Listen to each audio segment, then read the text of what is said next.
Mes frères, mes frères, on est ensemble dans cette histoire. Comment ça se passe chez vous? Ça va aller.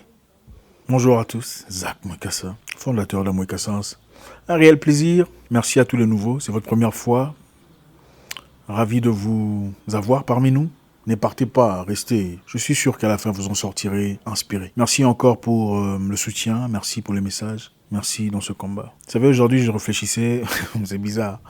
J'ai pensé à un voisin avec qui j'ai vécu il y a très longtemps. Je ne sais pas si ça vous est déjà arrivé. Vous arrivez dans un secteur nouveau, en location, et vous rencontrez le voisin, mais vous ne vous sentez pas. Immédiatement, il y a une antipathie qui naît sans raison apparente. Ouais. Aujourd'hui, j'ai pensé à mon voisin. Cette personne était bizarre. À chaque fois qu'il y avait un problème, à l'époque, il y a très longtemps, elle appelait toujours le bailleur. Le volume est trop fort. Ils font du bruit. Ils font ça. Ils cassent ça. C'est incroyable. Mais quand on se voit, bonjour, on passe. Mais en coulisses, c'était toujours le premier à appeler le bailleur pour informer, pour donner des nouvelles et tout ça. Bizarre. Je sais que beaucoup d'entre nous avons déjà vécu cette histoire. Sinon, comment ça se passe chez vous? Cette frénésie dans laquelle nous sommes tous noyés. Ça va passer. L'important, c'est d'avoir des bonnes informations, c'est d'être informé, de comprendre où nous sommes. Je pense que nous sommes aujourd'hui en train de juger une situation déjà faite. C'est-à-dire, comme je l'ai dit précédemment, c'est difficile de comprendre un problème en commençant par là où vous êtes. Il faut comprendre la genèse de l'histoire. Et souvent, ce qu'on pense être la genèse de l'histoire n'est pas vraiment la genèse de l'histoire. Vous voyez un policier arrêter une personne, vous dites qu'il a arrêté parce que voilà, il est en pleine infraction. Mais si vous regardez profondément, vous allez voir que voilà, en fait, il a arrêté parce que le gars là, et c'est lui qui a eu une histoire avec une femme que le policier, vous connaissez ça? Il y a récemment, d'ailleurs, j'ai vu aux infos, dans un pays africain, un militaire pendant le confinement, un militaire a tiré sur un jeune chauffeur, prétendant que le garçon était en train de résister aux arrêts. Mais en réalité, le garçon a eu une histoire avec son épouse. Enfin, pas son épouse, mais sa copine. Voilà. Mais je pense que progressivement, on va comprendre où nous sommes. Nous ne sommes pas bêtes. Okay? On ne peut pas... 1,4 milliard personnes ne peuvent pas être tous bêtes. Stupides, idiots. Non, ça ne va pas marcher comme ça. Ça ne va pas marcher comme ça. Quelquefois, il faut nous tuer. Il faut nous tuer pour nous faire accepter. La vie, c'est quoi? Son liberté. Ça vaut quoi? Il faut être pressé, appuyé, égorgé si vous n'acceptez pas. Pourquoi? Pourquoi? Non, pourquoi? Non. Sinon, aujourd'hui, je voudrais vous parler aussi des bienfaits d'être heureux dans la vie. C'est important d'être heureux dans la vie. La définition du bonheur ou d'être heureux a vraiment été changée, transformée selon beaucoup de sources, beaucoup de goûts. Okay? Être heureux dans la vie est la chose la plus importante. À part certaines choses que vous connaissez personnellement. Mais l'être humain doit être heureux. Et croyez-moi, mon frère, pour être heureux, vous n'avez peut-être pas besoin des choses que vous pensez là. Je répète, pour être heureux, vous n'avez peut-être pas besoin de choses qui vous tourmentent, des choses qui vous poussent à faire des nuits blanches. Ce n'est peut-être pas ça. Le bonheur, c'est dans des petites choses. Votre papa était riche. Tant mieux. Il était pauvre. Ne l'avez-vous pas aimé malgré sa pauvreté? Son amour n'a pas suffi. Il faut être heureux dans la vie. Beaucoup de personnes vont chercher le bonheur quelque part. Frères, sœurs, le bonheur ne se trouve nulle part. Le bonheur se trouve dans votre cœur. Je répète, le bonheur que vous cherchez se trouve nulle part ailleurs, mais dans votre cœur. Beaucoup de personnes font des voyages espérant être heureux ailleurs. Si c'est pour être heureux, il ne faut pas vous déranger. Vous pouvez faire un voyage pour aller chercher à améliorer votre vie. Oui. Vous pouvez faire un voyage pour améliorer des compétences. Oui. Vous pouvez faire un voyage en quête d'opportunités. Oui. Mais faire un voyage en espérant devenir heureux ailleurs, vous vous trompez. Et si vous n'y arrivez pas? Et si vous ne voyez pas, vous ne voyagez pas, vous faites quoi? Vous mourrez? Vous vous tuez? Parce que vous n'êtes pas parti? Parce que vous n'avez pas obtenu de visa? Et si vous pensez que c'est l'argent qui vous rend heureux, si vous n'en avez pas, comment vous faites? Vous vous égorgez? Vous maudissez Dieu parce que vous êtes né au mauvais côté de la vie? Ce n'est pas vrai. Qui a dit que l'argent rendait les gens heureux? Mon frère, je veux recommencer. Qui a dit que c'est l'argent qui rend les gens heureux? Si c'était l'argent qui rendait les gens heureux, ceux qui dominent la terre aujourd'hui ne chercheraient pas plus d'argent. Avec 5 milliards de dollars, 10 milliards de dollars, pourquoi vous voulez encore de l'argent? Parce qu'avec ça, vous avez assez pour vivre en dépensant plus de 20 000 dollars par jour. Qu'est-ce que vous voulez faire avec 20 000 dollars par jour? Quel genre de dépenses? Le bonheur, ce n'est pas dans l'argent. Si le bonheur était dans l'argent, les dictateurs ne voudraient pas rester dictateurs pour toujours. Parce que si le bonheur était dans l'argent, ceux qui gagnent beaucoup d'argent en auraient déjà assez pour commencer à vivre leur vie et attendre leur mort. Ce n'est pas ce qu'on voit aujourd'hui. Les gens se trompent d'objectif. L'argent, ce n'est pas ce qui rend les gens heureux. L'argent facilite la vie. L'argent vous donne des opportunités, vous facilite vos soins. L'argent vous permet de voyager. Mais ce n'est pas voyager qui vous rend heureux ou malheureux. Ce n'est pas ça, c'est faux. Parce que ceux qui ne voyagent pas, beaucoup parmi eux sont beaucoup plus heureux que ceux qui voyagent sur business class, en first class, tout ce que vous connaissez là. Ce n'est pas le mariage qui vous rendra heureuse, ma chère. Ne vous trompez pas. Ne vous cassez pas la tête. Non, non, non, non. C'est bien de vous marier. C'est merveilleux. Selon nos cultures d'ailleurs, pour beaucoup. Le mariage est un élément très important dans la vie, surtout des femmes en Afrique. D'accord? On doit le dire. Chez les hommes aussi d'ailleurs, mais un peu plus chez les femmes. Okay? Beaucoup de femmes se battent pour avoir un mariage, pour avoir un chez-soi, pour porter le voile. C'est bien, c'est honorer sa famille. On ne va pas percuter ça. Mais ce n'est pas le mariage qui vous rendra heureux. Si vous n'êtes pas heureux avec monsieur maintenant, ce n'est pas dans le mariage que vous serez heureux. Détrompez-vous. Vous pensez qu'il changera tout d'un coup, boum, il est marié, maintenant tout son cerveau a changé. Qui vous a dit ça?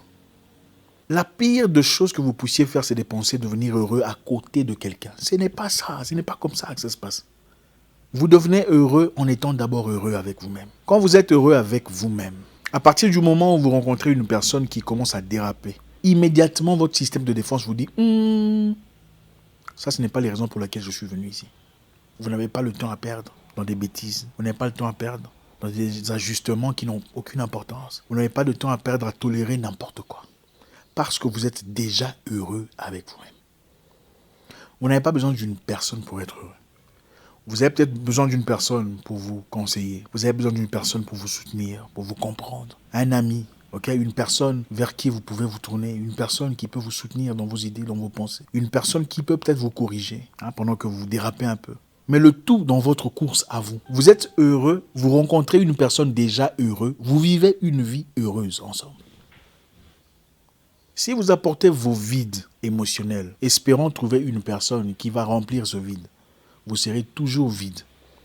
Parce qu'à partir du moment où il fera des erreurs, parce que les erreurs arriveront, vous chercherez quelqu'un d'autre compatible pour combler l'erreur. Ce ne sont pas les gens qui ne sont pas compatibles. C'est vous qui êtes incomplet ou plate. Non, ce ne sont pas les gens qui sont incompatibles. Malheureusement, l'être humain, défensivement, n'aime pas se remettre en question. C'est la nature de l'humain. L'être humain n'aime pas se remettre en question. Pour lui, c'est toujours la faute des autres. Ah, c'est lui qui a été méchant. C'est elle qui a été comme ça. C'est une sorcière. Ce n'est jamais lui. Cherchons d'abord à être heureux.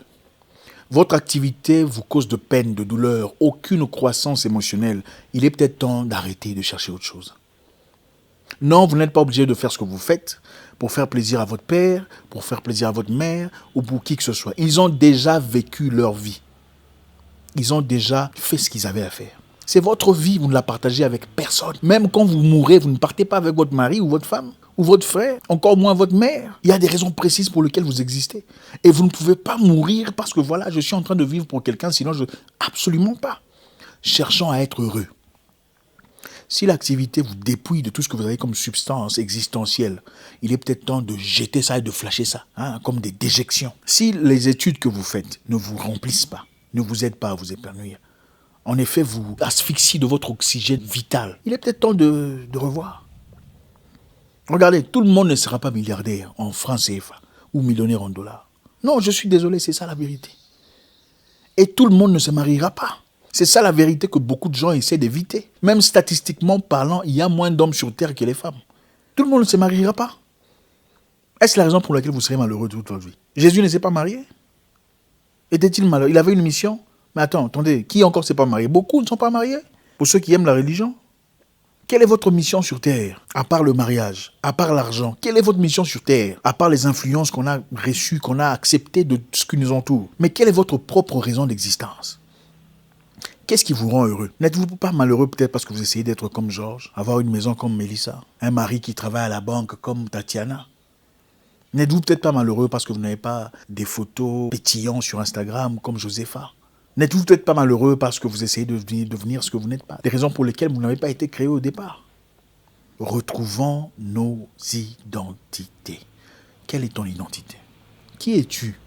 Qu'est-ce que tu aimes faire? Non, tu ne seras pas nécessairement bureaucrate. Non, peut-être que toi, tu es artiste.